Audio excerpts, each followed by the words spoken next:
It's good to welcome Craig Baird. I hope I pronounced your last name correctly. Yeah, Uh, no, that's correct. Wonderful. He's something of a Canadian historian, and as far as I can tell, he hosts three podcasts in relations to Canadian history. One is Canadian History EHX. The other is From John to Justin, and the other is Canada in a Year. Although, in the case of the second podcast, you might want to update that to, I guess, From John to Mark, maybe. Craig, welcome to the show. How are you? I'm doing well, thank you. How are you? Yeah, I'm doing quite well. Canadian history is a topic that fascinates me because I studied there for 4 years, and I I studied one class in Canadian studies, and when I think about it, I really should pursue Canadian studies more, but I pursued English literature. But nevertheless, my participation in that course resulted in me being granted a grant to pursue a Canadian studies related project, which I did. Um, I redeem it for a trip to the National Film Board archives in Montreal. Oh, nice. So that was an unforgettable experience. Yeah, I can imagine. Yeah, and I guess ever since then, and especially because of the election, my interest in Canadian studies and Canadian history becomes more pronounced. Hmm. So I'd like to begin by asking you, well, how would you introduce the podcast that you host? I named three of them. My main podcast is Canadian History X, and like you said, that's EHX. And I started that in 2019 as kind of just a hobby, and it's just more or less grown from there. It's now got over 600 episodes, completely focused on Canadian history, a wide swath of our history. And it's now become, my full-time job now is sharing Canadian history. It's a radio show coast to coast that you know promotes Canadian history and talks about Canadian history, and has led to a bunch of just amazing things. Actually, today my first history book actually came out and hit store shelves today, and my podcast was a big part of that. So it's just become kind of my entire life now. What started as a hobby and now is everything that I do. Wonderful. Yeah, tell us about the title of the book. The book is titled Canada's Main Street. It's the story of the construction of the Trans-Canada Highway, which took about 20 years from the 1950s through the 1960s. And so I just kind of detail, how the construction happened, all the stuff that had to go into building the Trans-Canada Highway, the immense amount of work and the negotiations involved. And so, yeah, it took me about just over a year to write and research, and was a lot of fun. It was a bit different than writing a podcast for sure. It was very much more involved and a lot more work, but really cool to kind of see it finally finished and on store shelves. Certainly, yes. I look forward to checking it out, and I'll link the book where to find it in the show notes. Okay. Awesome. So just an aside, what is EHX? What does it stand for? Well, there was a movie in the 1990s called American History X, and it was Yeah, just with X. yeah. And my show shares nothing in relation to that movie. The movie is a very dark movie, but I just kind of added the EH to the X as that stereotypical Canadian A thing. So that became Canadian History Oh, X. And I have to oh, I see. explain it like to everybody. So I'm kind of stuck with it now. There's not much I can do with it. It's become too much of a brand for me, but it's helped set me apart. And, I thought it was very witty at the time, but I don't know too much if it is now. I see. I thought it had something to do with like medicine, like RX. No, no, no, no. Eh, why should Canadians and non-Canadians alike know about Canadian history? Well, I think a big reason is that Canada's kind of always been between two large countries. We've been with the British on the one side and the Americans on the other side, and three if you include France. I mean, those all had a massive impact on our history. And especially growing up in Canada and living in Canada, our history is often overshadowed by American history. And, most Canadians can probably name probably at least 10 presidents, but would be hard pressed to name 10 prime ministers, especially if they look at anything before, say, 1990. So I think it's important to know Canadian history because there's a lot of amazing things in our history, a lot of things that have really helped shape the world, whether we're talking about insulin or peacekeepers or, the fact that we had a massive impact on the moon landing and with NASA and things like that and Avro Arrow. And so there's so much in Canadian history that many Canadians don't even know, and it's unfortunate. And I've always said that like Canadians are interested in our history. It's always just how it's presented. And for so long, our history was presented in a very dull manner. But if you present history in an interesting manner, people very much respond to it. So when I was growing up in the 90s in Canada, I started to see things like the Heritage Minutes. And these were 1 minute vignettes about Canadian history that were quick, but they were interesting.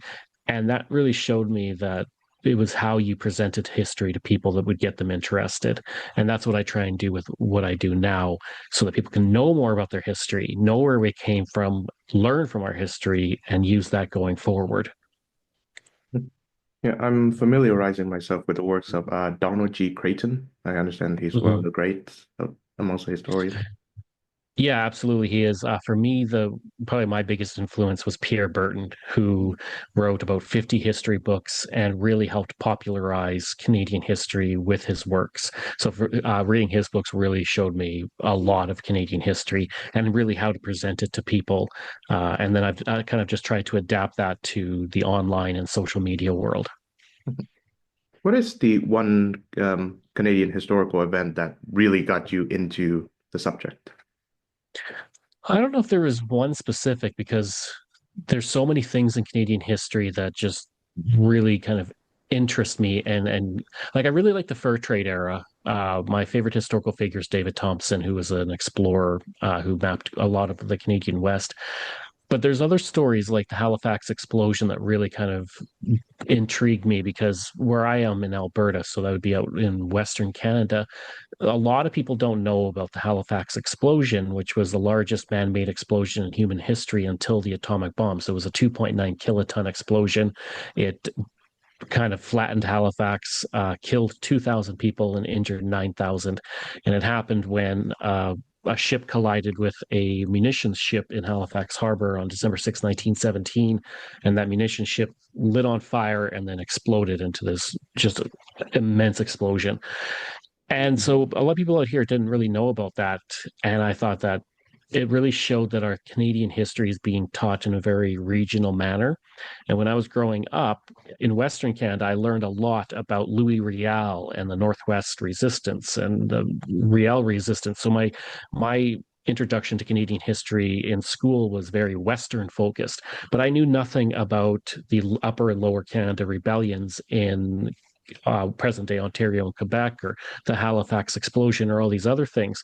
Those were taught in Eastern Canada. So we're very focused on these our regions rather than the country as a whole.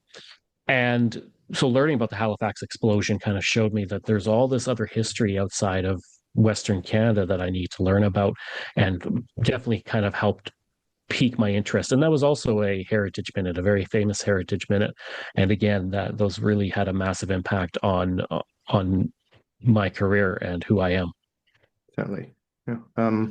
I know that around my final year of studying in Canada, which is 2021, there was this massive scandal involving the uncovering of remains in BC, Mm-hmm. British Columbia, and I know that nowadays it's been proven not to be true, but they allege that it was mass graves of indigenous children, and there were like huge there was a huge wave of controversy and anger in regards to the residential school system. And the following year, 2022, Pope Francis, the late great Pope Francis, visit the country, and the first order of business is that he asks the um, the indigenous community of Canada to forgive the church for its involvement in there. And which Mm-hmm. reminds me too is that the Canadian Studies class I focus on, it really drove home this historic history of Canada and its indigenous population. So yeah, it does mention Louis Riel in one class that I did, but also the 60s scoop. That was also a big event. Mhm. And with those things, like when I, again, growing up in the 90s, I was taught that Louis Riel was insane and was a traitor to the country. But learning more about Canadian history, I was able to learn that he, was somebody who was looking out for his people and wasn't trying to leave Canada or have his own country. He wanted his people to be represented in Canada. And that's why you'll see online, it'll say the Northwest Rebellion. And I always refer to it as the West Resistance because they weren't rebelling against Canada. They were just resisting the overtaking of their culture. And with residential schools, I was taught nothing about that in school. And so that's kind of how the educational system has changed so that we can address dark chapters of our history, like the residential school system, the 60s scoop, all of that. It's much more upfront and taught in schools. Whereas when I was a kid, I mean, we didn't even refer to people as First Nations or Indigenous. We referred to them through archaic terms when I was in school. And it's kind of nice to see that that is starting to change a lot, and people are starting to learn more about the darker chapters of our history because it does make us a bad country to have dark chapters. Every country does have those. What makes us a good country is learning from those dark chapters and making sure stuff like that doesn't happen again. So that brings me to, of course, the most difficult question of all, which is how should Canadian history be taught, from, I guess, grade school age to, the age that you or I are in, like we are, adult enough to know there are dark chapters, but also there are bright spots. Yeah, I think early on, obviously, you don't want to get too deep into the dark aspects of Canadian history. Early elementary school, teach about the prime ministers, teach about how the provinces came into being, things like that. Have some lighthearted stories, talk about the fur trade. But as you start to move into the higher grades and you get into high school, start to talk about, the fur trade was something that founded Canada, but also it spread disease among the Indigenous and it disrupted cultures and things like that, and talk more about residential schools or the immigration policies that prevented Chinese people from coming to Canada, or how many Chinese people died building the transcontinental railway. Talk about how Indigenous people didn't have the vote until 1960, and talk about LGBTQ rights and things like that, and how long it took for Canada to become a more accepting country. So as you get older and you get deeper into school, you can start hitting those harder topics because people can uh, be able to deal with those more. Obviously, teaching residential school in grade 1 or 2, they're not going to understand the scope of it. But if you teach that in grade 11 or 12, they will understand that. Okay, so one more point to address before we get to the main topic, which is the election. Um, how would you judge the history of Canadian foreign policy to be? I would say that for the first about 70 years of our 50 to 70 years of our country, we didn't really have a foreign policy because we were part of the British Empire. We were a dominion. So the British actually controlled our foreign policy. They signed the treaties. They were the ones who negotiated on our behalf. So we were kind of like children in a way, where the British were the parent making the decisions. But then in the 1920s, and we started to get our own foreign affairs, external affairs, and we got a ambassador to the United States and things like that. It started to change. Through the 1940s and 1950s, Canada actually, it was kind of our golden age of diplomacy, where we had people like Lester B. Pearson, who, were extremely skilled diplomats. I mean, Lester B. Pearson went on to win the Nobel Peace Prize before he became prime minister. So I think in those terms, our history of foreign policy really reached its height in the mid 20th century, and now has kind of not fallen as far down as when we didn't really have one, but we're not as influential now. We're not having as much of an impact with our foreign policy as we did 60, 70 years ago. So it was kind of like a rise and then kind of a leveling off. And we're kind of just a middle power now, and we're not exerting a lot of influence with our foreign policy. Yes. Yes. So the reason I brought it up because I believe that the most important, or at least one of the most important issues that Canadian voters are facing during the election is how much influence should or would the United States have? Because, Mhm. the president of the United States, Donald Trump, made several remarks that alluded to the fact that he will basically annex the country. He called it the 51st state. Mhm. And I have a belief that this is why the Liberal Party won and the conservatives didn't, because the conservatives are perceived to be more closer to Donald Trump's political views. So I'd like to hear your thoughts. Yeah, with that, it definitely did play a part in getting the Liberals a major boost because when we started hearing this talk about being a 51st state, Canadians became, we were a very nationalistic country. We just keep it very much under the surface. We're not, a rah, rah, rah country like the United States. So the nationalism is there. I mean, watch Canada compete in hockey on the world stage, and you see that nationalism. But when we saw Trump starting to talk about the 51st state and how he wanted to annex Canada, which is something that's popped up through Canadian history. When McKinley brought in the McKinley tariffs in 1890, part of that was to make us the 45th state. So it's always kind of been there. But we became more nationalistic. We started to band together. And when people do that, they tend to rally around whoever the leader is, whether it's liberal or conservative. So that definitely helped. It probably wasn't the only reason that the liberals won. Another big reason would have been Justin Trudeau stepping down, which was a major kind of focus of the conservatives. So when they lost that, they started to have a lot of people who weren't going to vote for liberals because they didn't like Justin Trudeau. But when he was replaced with Mark Carney, those people came back to the Liberals and were voting Liberal again rather than voting Conservative because they wanted to change. So, but Trump and his talk definitely played a big role because, like you said, the Conservatives are I'm not going to compare the conservatives to Donald Trump, but they're definitely more aligned with Republicans and that mentality, as while the liberals are seen more like Democrats. So it definitely did help a lot. And you did see that as the election went on, Donald Trump wasn't talking as much about the 51st state. And then you started to see the focus of the election go towards affordability and other things. And then when he would pop up with the 51st state, it would go back to that and, concerns over our foreign policy and the influence that the Americans have on our country, which is immense because we're right next to each other. Our trade is intertwined. I mean, we're in many ways very alike and in many ways very different. But it definitely, Donald Trump had a massive impact on the Canadian election. And it probably would have turned out, I mean, the Liberals still might have won. They might have won a much smaller minority, not being two seats away from a majority, if Kamala Harris was the person who was elected. So the Liberals still might have won just on the fact that Justin Trudeau wasn't prime minister anymore. But with Trump in, it definitely kind of pushed it closer to becoming a majority government. Yes, sir. Um, to what extent has Canada uh, reconciled its English and French heritages? It's definitely taken a long time to do that.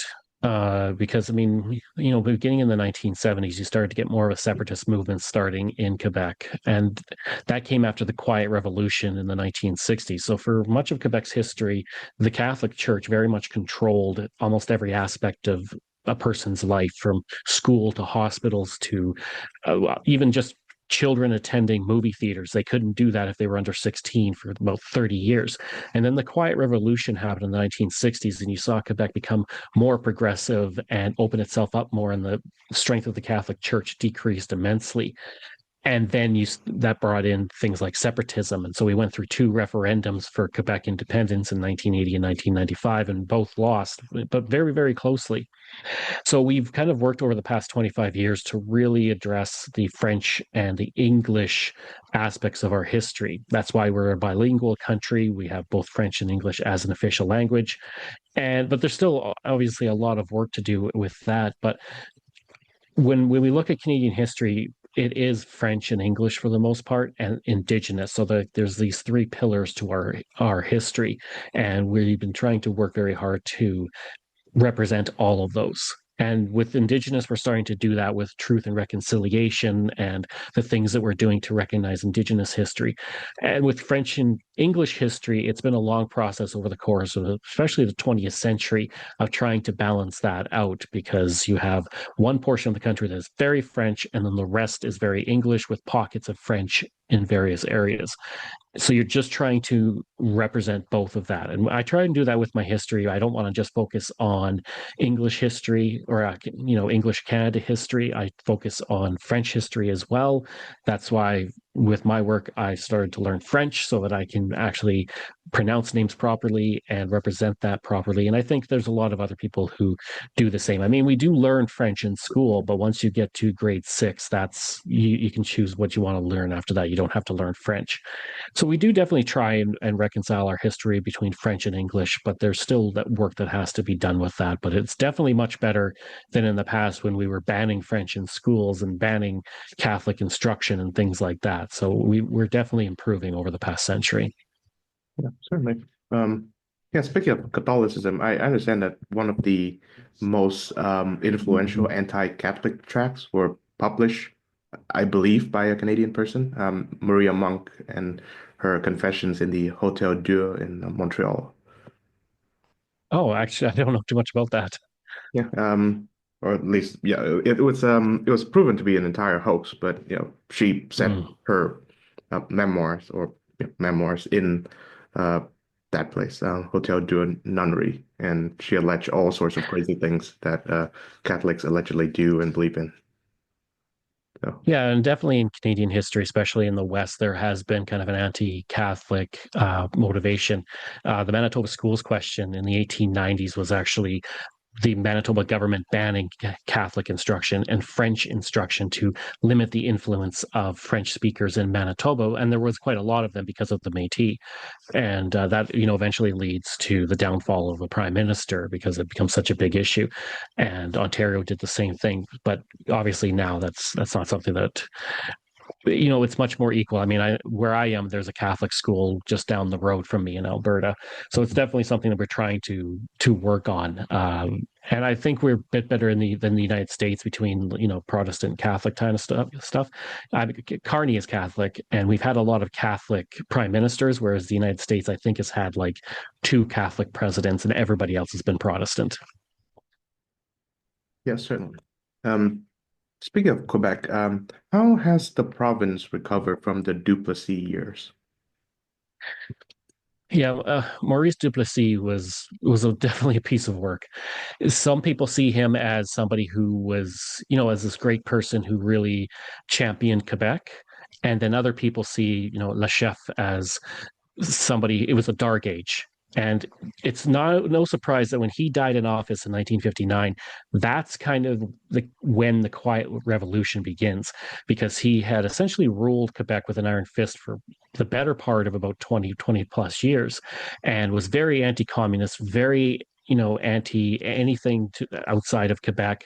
Even in my book, Canada's Main Street, I talk about how Quebec didn't even sign on to build the Trans Canada Highway until Duplessis had died. So he very much controlled stuff, and there was so much corruption in his government. So a lot of people do see him as holding Quebec back and preventing the Quiet Revolution from starting earlier and maybe bringing in more progress. I think that Duplessis had some good points in his nationalism of Quebec and protecting French and Catholicism and the French culture. But I think there's much more negatives in terms of corruption, in how how anti-communist he was, how he would be attacking people like Madeleine Perron, who was a union activist, and putting her on trial and trying to get her put in jail just because she's trying to unionize workers and get them better pays and things like that. And some of the more famous strikes in Canadian history happened during Duplessis' time as premier, like the asbestos strike and the immense crackdowns that he had, and his padlock law, which allowed people, it was kind of like a sweeping power for the government to essentially arrest people without real cause just if they're suspected of being communist. So I'm not a huge fan of Duplessis. I think he definitely held Quebec back and delayed the Quiet Revolution, which really transformed Quebec in the 1960s. If he hadn't been in power, you probably would have seen the Quiet Revolution happening much earlier. Well, speaking of that, let's talk about another Quebecois, Justin Pierre Trudeau. I understand that he grew up Quebec, and but he always strikes me as a very Englishman. And I wonder how, I think it's pretty early to judge, but how would you assess the premiership of Justin? Yeah, it's always hard to do that because, as time goes on and you get farther away from the criticisms, you start to see more balanced look. Like with Lester B. Pearson, who, from my opinion, is the greatest prime minister in Canadian history, when he retired, he was immensely unpopular. And now he's considered, if not our greatest, one of our greatest prime ministers. Now, in no way am I saying that Justin Trudeau is going to be on the level of Lester B. Pearson or be considered one of our greatest prime ministers. But we do have to look at the fact that, say 25 years down the road, we will be looking at how COVID was handled and how financial crisis was handled and dealing with Donald Trump in his first term, and then just very, very end of his or very beginning of his second term. So we'll look at that and see that he actually didn't do a bad job of that. Like he did kind of really try and govern the country in a positive way. He did move us towards good things. Like, he there's people no one's going to jail now because they smoke pot. Because now marijuana is legal. He got rid of conversion therapy and banned it, which is a good thing, makes Canada more inclusive. He also, single use plastics, things like that. I mean, obviously, carbon tax isn't something that's very popular, especially where I am out west, but he at least took steps to try and deal with climate change. Now, that doesn't mean that he didn't have issues. There was plenty of scandals, there were plenty of problems, but I think in the long run, say 20, 25 years down the road, he will probably be seen as one of our better prime ministers. If I had to place him, I'm looking from the future back, I would probably place him probably maybe 11th or 12th, maybe 10th to 12th in terms of our best prime ministers. Kind of middle of the road, lots of good things, some not so good things, but certainly not like when these people say that he's the worst prime minister in Canadian history. I like to ask them, well, what about, Mackenzie Bowell or Charles Tupper or Arthur Meehan? And they don't know who those people are. And it's like, well, how can you say that he's the worst prime minister in Canadian history when you can't even name all the prime ministers in history? You're just kind of have this regency bias of right now, I hate him and he's the worst because of these things. That will fade as time goes on and it'll become much more balanced. And he'll be seen as kind of just a middle of the road prime minister who wasn't really as bad as a lot of people say. Yeah, certainly. Um, and for my money, my vote for the greatest Canadian Prime Minister is Stephen Baker. He's Yeah, wonderful. yeah. Diefenbaker, I would say he definitely gets a lot of hate because of the Avro Arrow, Yeah. which is a bit unfounded.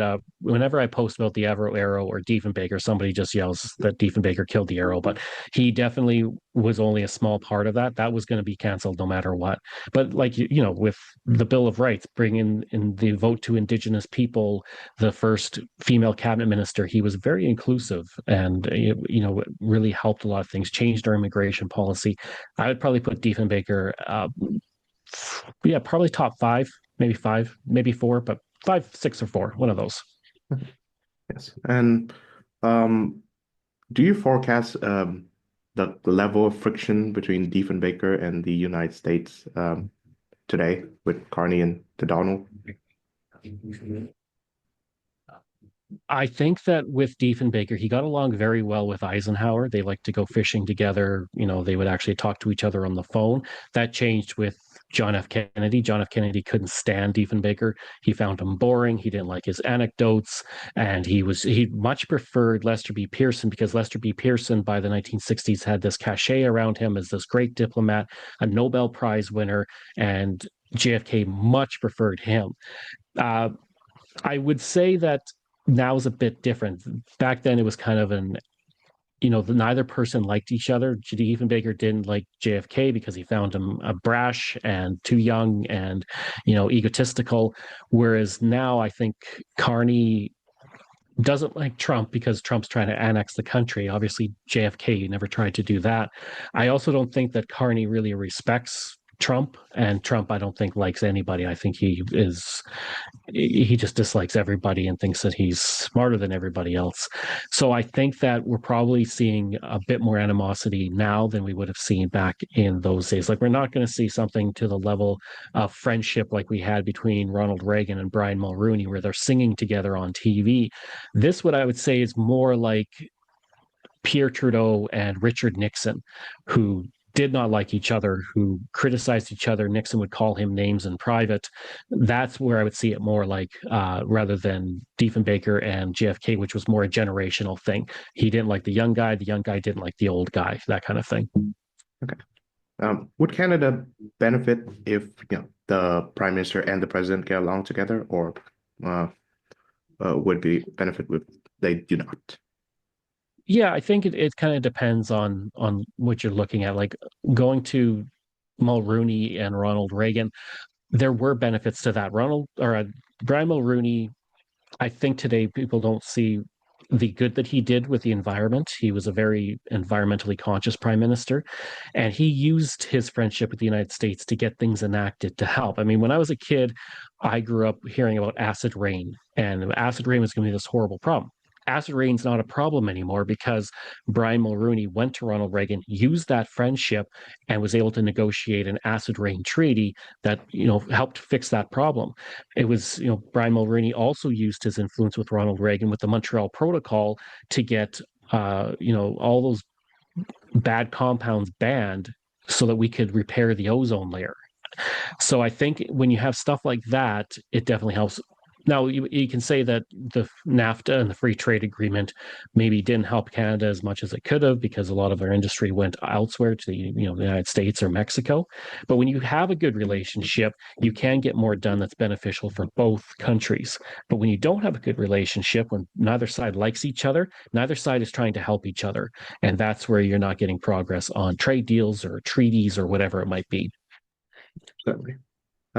How important is the role of the leader of the opposition in regards to the prime minister? It really depends on how the election went. So in 1984, or even with 1958 with Diefenbaker, when the Progressive Conservatives win over 200 seats, the role of the leader of the opposition is minuscule because they have no power. They can say that I don't like what the government's doing, but the government can do whatever it wants at that point because they have a massive majority. The role of the leader of the opposition when there's a minority government is much different because now they actually do have power. They can bring down the government, they can prevent bills being passed. And in that case, there's a lot more power with it. Right now, where we have Carney with 170 seats, so two away from majority, the role of the leader of the opposition will be less than what it was under the Trudeau years because Trudeau needed to have an agreement with the NDP to be able to stay in power. Carney just needs to have somebody like Elizabeth May, who has, the Green Party is one seat and one other person. So even if he gets two NDP to cross the floor and join the Liberals, now he has a majority government. So the power of the leader of the opposition, whether that's going to be Andrew Scheer, Pierre Poilievre, or whoever it is much more decreased now because of the amount of seats that the Liberals have. They can still try and stop bills and everything, but they have to get the support of other parties. And also, depending on who is the leader of the opposition, other parties might not want to work with them. The Bloc Québécois worked with the Conservatives for several years in the in the mid 2000s under Stephen Harper. And then in 2011, they won like 4 seats because the NDP swept Quebec. And now the Bloc Québécois don't really work with Conservatives because they worry that that's going to decimate their support again. So again, it depends on who is the opposition. If the opposition is the Liberals, they might have more power because they can work with the NDP or the Greens or the Bloc. If it's the Conservatives, they don't have as much power because often the NDP doesn't want to work with them and the Bloc might not want to work with them. But in a majority government, there's really no power. You just got to wait for the government to keep screwing up or have scandals or things like that. And then the voters decide to bring down the government. But if you have a minority government, there's a lot more power in place. Yeah. So, since you're living in Alberta, to what extent should we be worried about the rumblings of separation? In Alberta, you do have talk of separation pop up every so often. It happened in the early 1980s where we actually did have a member of a separatist party elected to the legislature. It was a by-election. They lost their seat a few months later in the election, so it was very brief.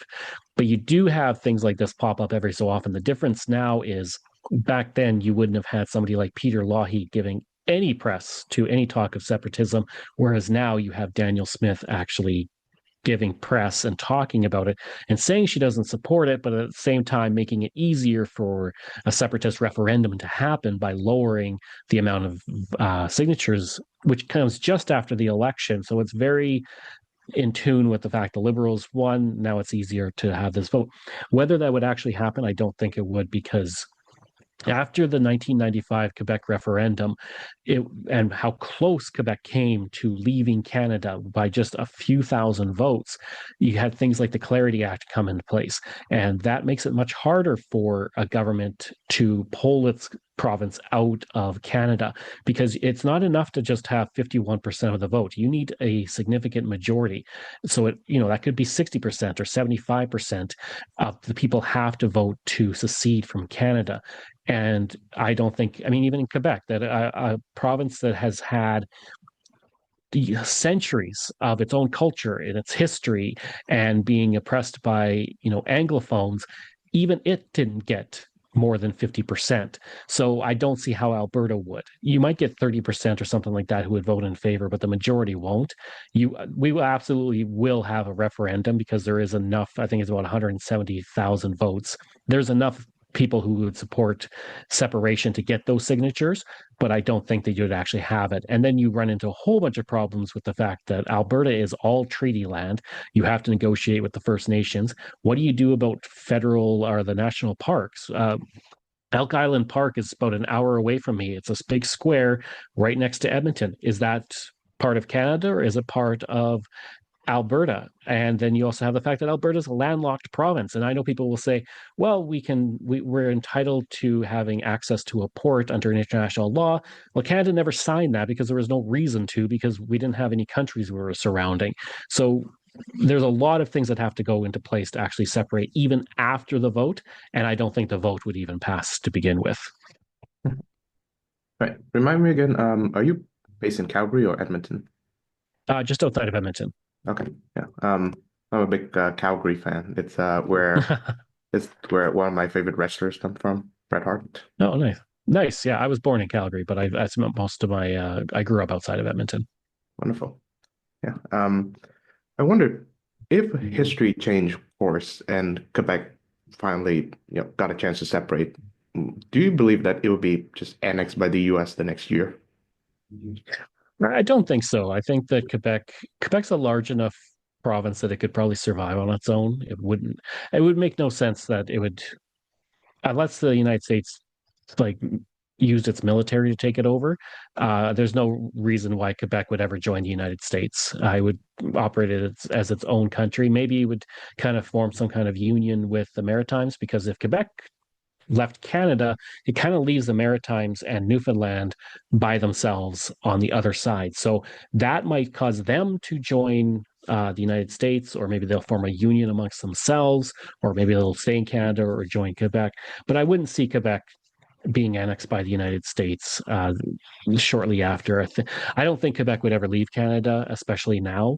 But I think they could operate as their own country, no different than Ontario could, because they have access to ports. They have a very strong, diversified economy versus, say, Alberta, which is very much focused on oil and gas, and that industry is starting to change now. We have no access to any ports or anything like that. If you want to get anywhere, you have to go through the country you just left. I think that Alberta separating is much more likely to join the United States than be its own country, whereas I think the inverse is true for Quebec. I see. Um, so when I was still studying in Canada, there was a Trent University in Peterborough, Ontario. There was a party that emerged, the People's Party. Uh, I actually had a chance to meet the leader of the party, Maxime Bernier, some years ago on this very show. He was friendly and amicable, but I don't think that his party is going to go anywhere. And true enough, his party didn't go anywhere, and which I find to be an anomaly because most Western countries nowadays worry about immigration, and I think that's the central policy of the People's Party. Now, America is worried about immigration. The rest of Europe is. Australia is too, to a certain extent. Um, so, to what extent is immigration a hot topic in Canadian discourse? I think it's I think people like to talk about it, but I don't think is as much of an issue as you see in some European countries and in the United States. I think most people don't really have a huge issue with it, and it also obviously depends on where you are. In Alberta, we're a bit more xenophobic here, so we not as big of fans of immigration, and also I think you have to put an asterisk on when you're talking about immigration. I think there's unfortunately a lot of Canadians who are fine with immigration if the immigration is coming from countries that they like. And, those are countries that are more Anglo-Saxon and, British and things like that. And then when you start looking at immigration from the Caribbean or Africa or Southeast Asia, there are Canadians who are like, well, we don't want that kind of immigration. And that's been the case going back 150 years in Canada. But I don't think it's as big of an issue as in other places. We've had our biggest year of immigration, I think, last year or the year before. And it was just a news story. It wasn't really something that people were freaking out about. That you will still have people who talk about how immigrants are taking jobs and things like that. But for the most part, I think people are more concerned with, cost of living, environment, the economy, unemployment, those kind of things, than who's coming to the country. Okay. Um, so how do you suppose the Carney government will address and remedy the struggles facing Indigenous Canadians? Well, I think we made some steps forward with Justin Trudeau and Truth and Reconciliation Commission and things that have been done related to that, but there's still a lot of reserves that don't have running water or have been boiling their water for decades by this point. I don't think Carney is going to have as much of a focus on Indigenous issues because I think he's going to be focusing more on the economy because that's where his training is. He's an economist and he's going to be focused on Trump and dealing with the Trump years because we have this. If Carney has a majority government, so say he gets those two extra seats because two NDP crossed the floor, then his majority government is going to last pretty much as long as Trump's government will, whether Trump's reelected or whoever the Republicans are reelected. So I think he's going to be focused more on Trump and the economy and dealing with that, and not so much on Indigenous issues. And I'm not saying he's not going to focus on it at all, but I just don't think it'll be as large of a focus as we had under Trudeau with Truth and Reconciliation and those things. Yes. I wonder to what extent do Indigenous Canadians on average identify with their Canadian identity compared to I guess their ancestry? Uh, it's hard for me to answer that because obviously my ancestry is I'm the product of immigrants coming in the 1840s and in the early 1900s. I think Indigenous people are much more identifying with their nation, so Cree, Blackfoot, Assiniboine, whatever it might be, and I think that's increasing as more Indigenous people are reclaiming their heritage after decades of having it kind of stripped away from them through residential schools and forced assimilation and things like that.